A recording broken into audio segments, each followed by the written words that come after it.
Hello, my name is Reverend Dr. May Elise Cannon. Today is Friday, November 24th. It's day 49 since October 7th and the Hamas attacks on South Israel, and since Israel shut off water, gas, and electricity from Gaza and began its bombing campaign. And shortly thereafter, its incursion into Gaza. Today is a big day. The hostage deal implementation has begun, and it appears that the truce is holding. There has been an agreement between the Netanyahu government in Israel and Hamas.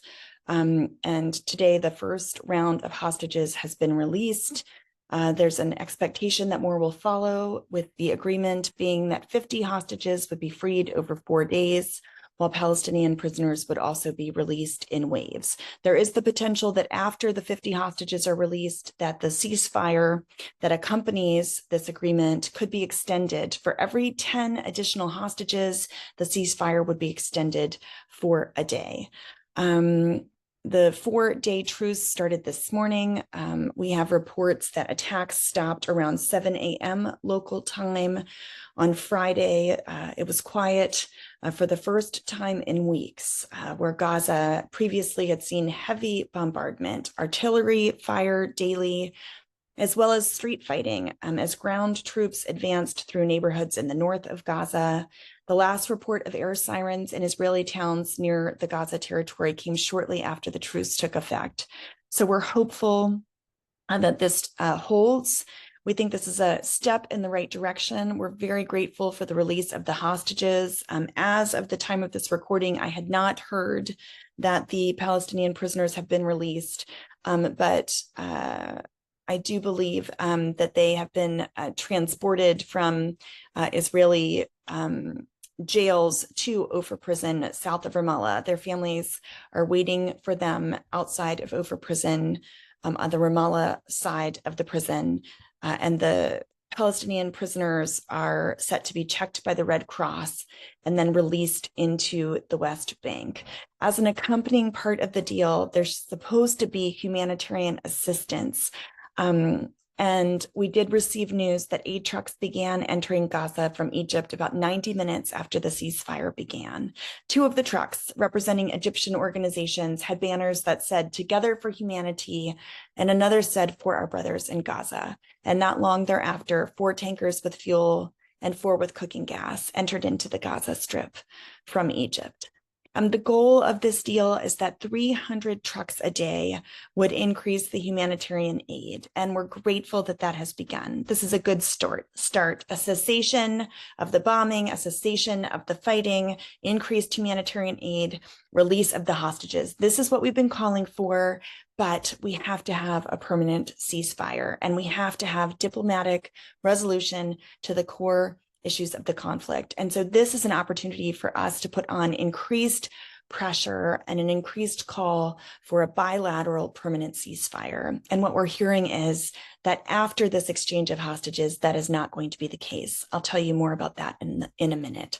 In terms of the specifics of the Palestinian prisoners, the list of names has been released. It's supposed to be 24 women and 15 minors. And again, the whole deal is supposed to be 50 hostages in exchange for 150 Palestinian prisoners. Today, the 39 people released, we should receive news of that soon. I did also get a report from the West Bank that another 15 Palestinians were arrested in the West Bank today. So one of the things we sometimes see happen in these prisoner exchanges is that Palestinian prisoners will be released while other Palestinians will be arrested. I also heard news that the Israeli police confiscated celebratory suites from the homes of one of the Palestinian prisoners to be released, because there is a law that there are no national celebrations are to be permitted. And so candy and sweets was viewed as a celebration, since these are considered political prisoners. Just some background, there are currently 8,300 Palestinian prisoners being held in Israeli jails. According to the Palestinian Commission for Detainees, more than 3,000 of them are held in what's called administrative detention. That means charges have not been brought against them and they've had no legal process. We do know that since the Hamas attacks on October 7th, up to 2,000 arrests or more were documented in the occupied West Bank and Jerusalem in the first month alone, according to the Palestinian Prisoners Society. And that figure of the more than 2,000 arrests includes 145 children and 55 women. In addition to the 13 hostages released today, Thailand's prime minister announced that he received confirmation of the release of 12 Thai nationals from Gaza as well. Hamas leader Ismail Haniyeh said today in a short video that Hamas is committed to abiding by the terms of the truce. He said that Hamas will pursue its effort to halt the Israel assault on Gaza, complete the prisoner exchange, end the Israeli blockade on the Gaza Strip, and attack on the Al-Aqsa Mosque, in addition to enabling the Palestinian people to realize their legitimate national right for an independent state, with Jerusalem as its capital, self-determination, and the return of Palestinian refugees. So that video has been circulating on media as well. Prior to the ceasefire, there was still significant concern for hospitals and interactions with the Israeli military. The IDF had conducted raids in the Shati refugee camp in Gaza City. Hezbollah in Lebanon had claimed responsibility for several major barrages of missiles, rockets, and mortars launched at northern Israel on Thursday. The Israeli Defense Forces had said that they retaliated against Hezbollah targets in Lebanon. And one of the questions is, what does this mean for the war? What's going to happen next? And the Israeli military has been very clear. Their spokesperson said this war is not over. Adrai posted in Arabic on social media and just in Arabic and said this war is not over. Israel's defense minister vowed to continue the fight forcefully after this brief truce, saying that he expects at least 2 more months of battle.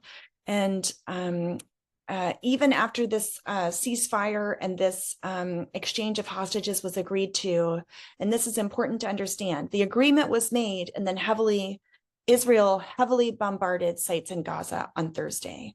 And so we're grateful that this seems to be holding, but we're significantly concerned there might be 4 days of a cessation of fighting, and then we're hearing from the defense minister there's going to be 2 more months of battle. Now, we'd been hearing on the ground from our contacts at least 3 more weeks of battle, but between weeks and months, the people in Gaza are not surviving. I mean, Gaza went from being called an open air prison to being called a graveyard. And so the situation is urgent. The situation for hospitals and healthcare is urgent. The Israeli military arrested the director of Gaza's largest hospital, Al-Shifa, on allegations that it was allowing the hospital to serve as a Hamas command center. And other staff were also arrested. Many people from Al-Shifa, I reported on this yesterday, headed south. That was when it took 20 hours for them to go through the checkpoints and to get south. I wanted to close with just some words from an op-ed from Time magazine by Dr. Brett Lewis, who is a resident physician in family medicine and psychiatry at Boston Medical Center. And he wrote this for Time magazine.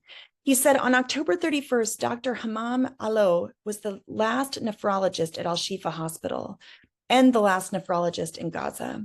When asked by a journalist why he didn't evacuate south with his wife and his 2 children, despite the heavy bombing and the encroaching army from Israel, he didn't hesitate.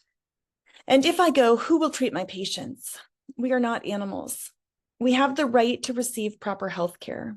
You think I went to medical school and my postgraduate degrees for a total of 14 years so that I think only about my life and not about my patients? Do you think this is the reason that I went to medical school, to only think about my life? And 2 weeks later, Dr. Allo was killed alongside several members of his extended family in an Israeli airstrike. And Dr. Lewis continues in his op-ed and he says, what are we telling our patients when we and our institutions in the United States remain silent about the astounding death toll and the forced evacuation of Palestinians in Gaza? And if we do not value the lives of Palestinians, what are we saying about how much we value the lives of our patients? And if we only care for people once they're refugees after they have fled unimaginable trauma and traveled thousands of miles, only to show up at our hospital doorsteps looking for a place, any place to go, do we actually care for their lives? Do we only care about people if and when they survive trauma and oppression? Our institutions claim to be leaders in health equity. They claim to provide exceptional care regardless of race or creed. Yet there are children in Gaza who are watching as their family members are being killed, and the world does nothing in response. And Dr. Lewis ends his op-ed with this plea: to my fellow healthcare workers of the world, it is time we reflect on the words of Dr. Haman Allo and remember why we went into this profession in the first place. It is time we lift up the values we modeled by the brave healthcare workers of Gaza. It is time we stand up for the humanity of Palestinians and that we stop this genocide. For if we don't stand for Palestinians, who will stand for our patients? And it is this reason we became healthcare professionals. Is it for this reason to only think about our own lives? And so I leave you with those words. May we continue to call for a ceasefire and for a long-lasting end to this particular escalation in the conflict, but to resolve the core issues, the end of the occupation, the end of the blockade on Gaza, to call for self-determination, equality, and human rights for Palestinians, for Israelis, and for a long-standing and just peace.